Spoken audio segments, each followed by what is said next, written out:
सिकंदर शेखला अखेर जामीन मंजूर झालाय।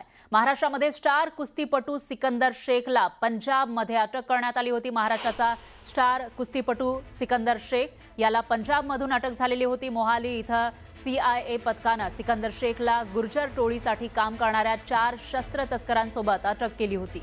या घटनेमुळे महाराष्ट्रात खळबळ माजली होती। अखेरीस या प्रकरणात सिकंदर शेखला 3 दिवसांमध्ये जामीन मिळालाय। मिळालेल्या माहितीनुसार मागील महिन्यामध्ये 30 ऑक्टोबरला सिकंदर शेखला पंजाबमध्ये अटक झाली होती।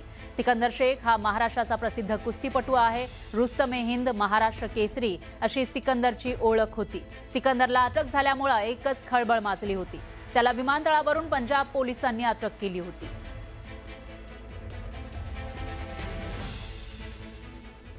यानंतर बुलेटिनमध्ये घेऊयात गावाकडच्या 50 बातम्यांचा वेगवान आढावा। राज्य निवडणूक आयोगाने 246 नगर परिषद आणि 42 नगरपंचायतींच्या निवडणुकांची घोषणा केली आहे। 2 डिसेंबरला मतदान होणार आहे, तर 3 डिसेंबरला मतमोजणी होईल। नगर परिषद आणि नगरपालिकांच्या निवडणुकीसाठी 7 नोव्हेंबरला मतदार यादी प्रसिद्ध केली जाणार आहे। EVMद्वारेच निवडणूक घेतली जाणार असल्याची माहिती निवडणूक आयोगाने दिली आहे। 10 नोव्हेंबरपासून निवडणुकीसाठी अर्ज भरता येणार आहे, तर 17 नोव्हेंबर अर्ज भरण्याची शेवटची तारीख आहे। 18 नोव्हेंबरला अर्जांची छाननी होणार आहे, तर अर्ज माघारीसाठी 21 नोव्हेंबरची मुदत देण्यात आली आहे। दुबार मतदारांबाबत विशेष काळजी घेतली जाणार आहे। दुबार मतदाराला एकाच ठिकाणी मतदान करता येणार आहे, तर दुबार मतदाराच्या नावासमोर डबल स्टार असेल। दुबार मतदार यादीच्या घोळावर निवडणूक आयोगाने उत्तर देताना टाळाटाळ केली। कुठल्याही प्रश्नांवर आयोगाने ठोस उत्तर दिलं नाही। विरोधी पक्षाच्या मागणीवर निवडणूक आयोगाने केंद्रीय निवडणूक आयोगाकडे बोट दाखवून हात झटकले। तळेगाव नगर परिषदेच्या निवडणुकीसाठी प्रशासकीय तयारीला वेग आलाय। अंतिम मतदार यादी जाहीर झाली आहे। यंदा 64,678 मतदार शहराचं भविष्य ठरवणार आहे। जमेल तिथं युती करा, जिथं युती होणार नाही तिथं स्वतंत्र लढा। चिन्हावर लढायचं असेल तर चिन्हावर लढा। पक्ष सोडायला लागला तरी चालेल, मात्र रणजितसिंह नाईक निंबाळकर यांच्या पॅनल सोबत जाणार नाही, असं रामराजे नाईक निंबाळकरांनी स्पष्ट केलं। रायगडमधील पेण नगर परिषदेच्या वॉर्ड क्रमांक 12 मधील मतदार यादीमध्ये घोळ असल्याचा आरोप करण्यात आला। इच्छुक उमेदवार अभिराज कडू यांनी प्रभागातील मतदार यादीमधील फेरबदलावर तीव्र आक्षेप घेत मुख्याधिकाऱ्यांकडे तक्रार दिली। नगर परिषद निवडणुकीचं बिगुल वाजताच तळेगाव दाभाडेमध्ये भाजपकडून नगराध्यक्षपदासाठी 4 जणांनी तर नगरसेवक पदासाठी 76 इच्छुकांनी मुलाखती दिल्या। त्यामुळे शहरातील राजकीय वातावरण तापलंय। इच्छुक उमेदवारांमुळे चर्चांना उधाण आलंय। राज्यामध्ये मतचोरी होत असल्याचा आरोप करुणा मुंडेंनी केलाय। सर्वांनी एकत्रित येऊन उपाय करणं गरजेचं आहे, असं त्या म्हणाल्या। तर निवडणुकीमध्ये ताकदीनं उतरणार असल्याचंही त्यांनी सांगितलं। नाशिकमध्ये जवळपास 3 लाखांपेक्षा जास्त दुबार मतदारांची नावं असल्याचा दावा शिवसेनेच्या पदाधिकाऱ्यांनी केला। तातडीनं मतदार यादी स्वच्छ करण्याची मागणी करण्यात आली।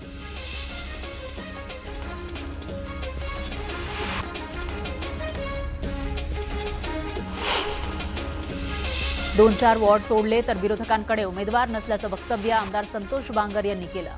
हिंगोली शहरातील सर्व प्रभागांमध्ये आमचे उमेदवार फिक्स झाल्याचंही त्यांनी सांगितलं।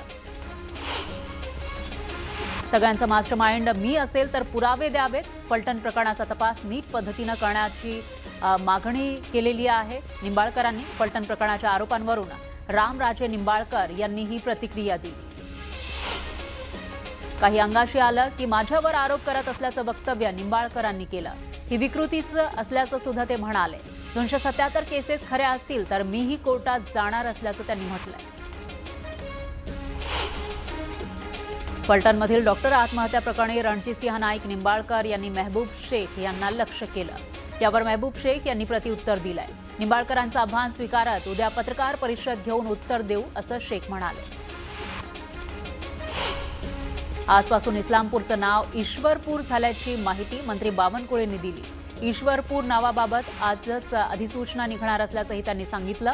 स्थानिकांच्या आग्रहामुळे नाव बदलण्याचा निर्णय झाल्याचं ते म्हणाले। बारामतीमध्ये नगराध्यक्षपदासाठी जय पवारांच्या नावाची जोरदार चर्चा रंगली आहे। जय पवार हे अजित पवारांचे धाकटे चिरंजीव आहेत. दरम्यान जय पवार निवडणूक लढणार का हे पाहणं महत्त्वाचं ठरणार आहे. दुबार मतदारांची यादी जाहीर केल्यामुळे उद्धव ठाकरेंनी मंत्री आशिष शेलारांचं अभिनंदन केलं होतं. त्यावर आशिष शेलारांनी प्रत्युत्तर दिलं. ठाकरेंच्या पक्षाची तंत्रलीय महाविकास आघाडीतील पक्ष उताणे पडलेले पक्ष आहेत. त्यामुळे मुंबई महानगरपालिका आणि राज्यातील स्थानिक स्वराज्य संस्था निवडणुका महायुतीनं जिंकल्यानंतर उद्धव ठाकरेंना माझं पुन्हा अभिनंदन करावं लागेल असं शेलार म्हणाले. राज आणि उद्धव ठाकरे निवडणुकीच्या पराभवातून पळ काढण्यासाठी पळकुटीपणा करतायत अशी टीका शेलारांनी केली. पप्पू के पापा म्हणून उद्धव ठाकरे स्मार्ट दिसतील असा टोलाही त्यांनी लगावला. विरोधक फेक नरेटिव्ह पसरवतायत. मुंबईमध्ये महायुती जिंकणार असल्यानं विरोधक पराभूत मानसिकतेत आहेत अशी टीका बावनकुळेंनी केली. ज्या मतदार यादीवर लोकसभा जिंकली त्याच विधानसभा निकालानंतर त्यावर आक्षेप घेतले. लोकसभा निकालानंतर आक्षेप का नाही घेतला असा प्रश्न त्यांनी विचारला. बीडमध्ये स्थानिक स्वराज्य संस्थांमध्ये वेगळी आघाडी करून शरद पवारांची राष्ट्रवादी लढणार आहे. राजेंद्र मस्केंनी ही माहिती दिली आहे. बीड जिल्ह्यामध्ये तिसऱ्या आघाडीचा नारा देण्यात आला आहे. युती जमत नसेल तर त्यांनी जिल्हा स्तरावर निर्णय घ्या असं वरिष्ठांनी सांगितलंय. त्यामुळे नंदुरबार, अक्कलकुवा, धडगाव विधानसभा मतदारसंघात आम्ही महायुती करणार नाही असं भाजप आमदार विजयकुमार गावित यांनी स्पष्ट केलं. स्थानिक स्वराज्य संस्थेमध्ये युती न करता स्वतंत्र लढण्याची आमची भूमिका असल्याचं ते म्हणाले. सोलापूरमध्ये भाजपचं ऑपरेशन लोटस सुरूच आहे. माळशिरसचे प्रकाश पाटील 7 नोव्हेंबरला भाजपमध्ये पक्ष प्रवेश करणार आहे. त्यामुळे माळशिरस तालुक्यामध्ये मोहिते पाटील विरुद्ध भाजपची मोठी ताकद पाहायला मिळणार आहे. भंडारा गोंदियाचे काँग्रेस खासदार प्रशांत पडोळे यांनी सरकारनं शेतकऱ्यांबाबत असलेलं धोरण बदलावं आणि हेक्टरी 1 लाख रुपयाची मदत करावी अशी मागणी केली. नाहीतर मुख्यमंत्री आणि पंतप्रधानांना उडवून देऊ असं वादग्रस्त विधान केलं होतं. त्यावर आता त्यांनी सारवासारव केली. सरकार शेतकऱ्यांना आर्थिक मदत करत नाही म्हणून शेतकऱ्यांची भावना मांडली. माझ्या बोलण्याचा उद्देश सत्तेतून उडवून देऊ असा होता असं स्पष्टीकरण त्यांनी दिलं. शक्तीपीठ महामार्गामुळे शेतकऱ्यांच्या बागायती जमिनी उद्ध्वस्त होणार असल्याचं राजू शेट्टींनी म्हटलंय. तर जनतेला कर्जाच्या खाईमध्ये टाकून महामार्ग नको अशी प्रतिक्रिया त्यांनी दिली. जैन धर्माच्या संस्थेच्या जागेवर संग्राम जगतापांनी कार्यालय सुरू केल्याचा आरोप ठाकरेंच्या शिवसेनेनं केलाय. ठाकरेंच्या शिवसेनेचे नेते किरण काळे यांनी हा दावा केलाय. तर धर्मादाय आयुक्तांकडे तक्रार केल्याची माहिती सुद्धा त्यांनी दिली. गडचिरोली जिल्ह्यामध्ये काँग्रेसच्या नगराध्यक्षांवर अविश्वास पारित झाला. त्यामुळे एटापल्ली स्थानिक नगरपंचायतीवर भाजपचा झेंडा फडकला. सरकार ओबीसी विरोधी असल्याचं वक्तव्य नाना पटोलेंनी केलं. तर ओबीसी समाजानं भाजपला धडा शिकवला पाहिजे असंही ते म्हणाले. गोरगरिबांना मोफत उपचार मिळणार असल्याची घोषणा मुख्यमंत्री फडणवीसांनी केली. महात्मा फुले आरोग्य योजनेमध्ये 2300 आजारांचा समावेश करणार असल्याची माहिती त्यांनी दिली आहे. महिला वर्ल्ड कप विजेत्या भारतीय संघाचा राज्य सरकारकडून सत्कार केला जाणार आहे. रोख पारितोषिक आणि सन्मान देऊन सत्कार केला जाणार आहे. राज्य सरकार यासाठी सन्मान सोहळा आयोजित करणार आहे. आज झालेल्या राज्य मंत्रिमंडळ बैठकीत हा निर्णय झाला. रोहित आर्यानं ज्या कारणासाठी मुलांना ओलीस ठेवलं होतं त्या केसमध्ये ठोस आश्वासन देण्याचे अधिकार मला नव्हते. नुसतं बोलण्यासाठी मला आग्रह केला असता तर मी विचार केला असता असं दीपक केसरकर म्हणाले. माझी आवश्यक चौकशी करावी, माझं म्हणणं मी मांडेन असं केसरकर म्हणाले. रोहित आर्याच्या व्यथा समजून घ्यायला पाहिजे होत्या, त्याचा मोबदला दिला पाहिजे होता अशी प्रतिक्रिया अंबादास आनवेंनी दिली. या प्रकरणी दीपक केसरकरांसह अधिकाऱ्यांची चौकशी झाली पाहिजे अशी मागणी अंबादास आनवेंनी केली. हिंगोलीमध्ये ठाकरेंच्या शिवसेनेनं निषेध आंदोलन केलं. यावेळी आमदार बांगरांनी वाटलेल्या साड्या जाळण्यात आल्या. कर्नाटकमध्ये शेतकऱ्यांनी ऊस दरासाठी आंदोलन केलं. याचा परिणाम महाराष्ट्रातून त्या ठिकाणी गेलेल्या ऊसतोड मजुरांवर झालाय. 10 ऑक्टोबरपासून जवळपास 2 लाख मजूर ऊस तोडणी सुरू होण्याच्या प्रतीक्षेत आहेत. जळगावच्या भुसावळमध्ये आदिवासी समाजानं आंदोलन केलं. जातीच्या दाखल्यांसाठी टोकरे कोळी समाजातील जमातीला डावलल्याचा आरोप यावेळी करण्यात आलाय. जातीचे दाखले न दिल्यास निवडणुकीमध्ये बहिष्कार टाकण्याचा इशाराही देण्यात आला. जळगावात सिंधी समाजानं आंदोलन केलं। जिल्हाधिकारी कार्यालयासमोर जोरदार घोषणाबाजी करण्यात आली। अमोल बघेल यांच्यावर तातडीनं कारवाई करण्याची मागणी करण्यात आली। बीड जिल्हाधिकारी कार्यालयावर शेतकऱ्यांनी बैलगाडी मोर्चा काढला। बीड ते नाळवंडी रस्ता दुरुस्त करण्याची मागणी यावेळी करण्यात आली। तर गेल्या 10 वर्षांपासून बंद असलेली बस सेवाही सुरू करण्याची मागणी करण्यात आली।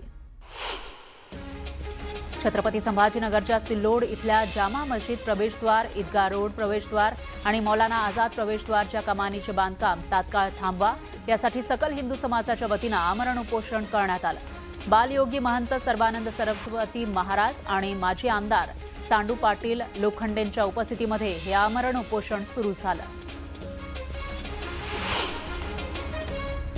वाशिममधील मंगळसा जिल्हा परिषद शाळेमध्ये शिक्षकांची अपुरी संख्या असल्यानं विद्यार्थ्यांच्या शिक्षणात अडथळा निर्माण होतोय। त्यामुळे संतप्त पालकांनी मंगरुळपीर पंचायत समितीच्या शिक्षणाधिकाऱ्यांच्या दालनात विद्यार्थ्यांची शाळा भरवत रोष व्यक्त केला आणि तीव्र आंदोलन करण्याचा इशारा दिला। जळगाव शहरामध्ये सिंधी समाजानं पोलीस अधीक्षक कार्यालयाबाहेर आंदोलन केलं। झुलेलाल बाबत आक्षेपार्ह विधानाचा निषेध करण्यात आला। अमित बघेल यांच्यावर कारवाई करावी अशी मागणी यावेळी करण्यात आली। अहिल्यानगरमधील शेवगावात वकील रवींद्र सकट यांच्यावर झालेल्या प्राणघातक हल्ल्याच्या निषेधार्थ नंदुरबार वकील संघाच्या वतीनं निषेध आंदोलन करण्यात आलं। वकील संरक्षण कायदा लागू करावा अशी मागणी वकील संघाच्या वतीनं करण्यात आली। तर संरक्षण कायदा लागू न झाल्यास जिल्हाधिकाऱ्यांनी शस्त्र बाळगण्याची परवानगी द्यावी अशी मागणी वकील संघाच्या अध्यक्षांनी केली। धुळ्यात सिंधी समाजानं आंदोलन केलं। जोहर पार्टीचे अध्यक्ष अमित बघेल यांनी केलेल्या आक्षेपार्ह वक्तव्याचा यावेळी निषेध करण्यात आला। तर तातडीनं बघेल यांच्यावर कठोर कारवाई करावी अशीही मागणी करण्यात आली। सांगलीच्या तासगावमध्ये 9 नोव्हेंबर रोजी बैलगाडा शर्यत पार पडणार आहे। चंद्रहार पाटलांकडून श्रीनाथ केसरी बैलगाडा शर्यतीचं आयोजन करण्यात आलंय। उपमुख्यमंत्री एकनाथ शिंदे यांच्या उपस्थितीमध्ये बैलगाडी अधिवेशन आणि शर्यती पार पडणार आहे। सोलापूर शहरातील अनेक शाळांमध्ये राज्य सरकारच्या आदेशानुसार वंदे मातरम समूह गीत गायला सुरुवात करण्यात आली आहे। तर सोलापुरातील नाबाजलेल्या नूतन मराठी महाविद्यालयामध्ये वंदे मातरम सप्ताह पार पडला। बुलढाण्याच्या मोताळा तालुक्यामध्ये पावसानं हजेरी लावली। यामुळे मोठ्या प्रमाणामध्ये पिकांचं नुकसान झालं। यावेळी पंचनामा करण्यासाठी आलेल्या अधिकाऱ्यांना संतप्त शेतकऱ्यांनी घेराव घातला। तातडीनं मदत देण्याची मागणी केली। रत्नागिरीमधल्या खेडमध्ये पावसानं थैमान घातलंय। भात पिकाचं मोठं नुकसान झालंय। हातातोंडाशी आलेलं भात पीक शेतात साचलेल्या पाण्यामध्ये तरंगताना पाहून शेतकरी हवालदिल झाले। सिंधुदुर्गात अवकाळी पावसामुळे भात उत्पादक शेतकऱ्याचं मोठं नुकसान झालंय। सकाळपासून दुपारपर्यंत ऊन पडतंय आणि संध्याकाळी पाऊस पडतोय। त्यामुळे भात पीक वाचवण्यासाठी शेतकऱ्यांची धडपड सुरू आहे। छत्रपती संभाजीनगरमध्ये महावितरणच्या धर्तीवर कृषी विभागातील जिल्हा आणि तालुका स्तरावरील प्रमुख अधिकाऱ्यांना कायमस्वरूपी मोबाईल नंबर देण्यात येत आहेत। यामुळे संबंधित अधिकाऱ्यांची बदली झाल्यानंतरही तो नंबर नव्या अधिकाऱ्याकडे कार्यरत असेल। यातून शेतकऱ्यांची अडचण दूर होण्यास मदत होईल। अंडरवर्ल्ड डॉन दाऊद इब्राहिमच्या रत्नागिरी जिल्ह्यातील खेडमधील मुमके या गावातील मालमत्तांचा लिलाव मंगळवारी केंद्र सरकारच्या साफेमा संस्थेकडून करण्यात आला। या लिलावात दाऊदच्या नावावरील जमीन आणि व्यावसायिक मालमत्तांचा समावेश होता।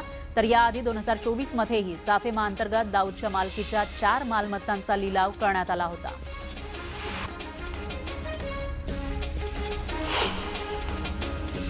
जळगावमधील यावल बाजार समितीनं केळी बाजारभाव नियंत्रणासाठी व्यापाऱ्यांची दप्तर तपासणी करावी असे निर्देश उपजिल्हा निबंधक गौतम बलसाणे यांनी दिले। यावल बाजार समितीच्या सभागृहामध्ये केळी बाजार भावाबाबत बाजार समिती आणि व्यापाऱ्यांच्या झालेल्या बैठकीमध्ये केळी उत्पादकांशी निगडीत समस्यांवर उपजिल्हा निबंधकांनी सगळ्या बाजार समित्यांना हे निर्देश दिले।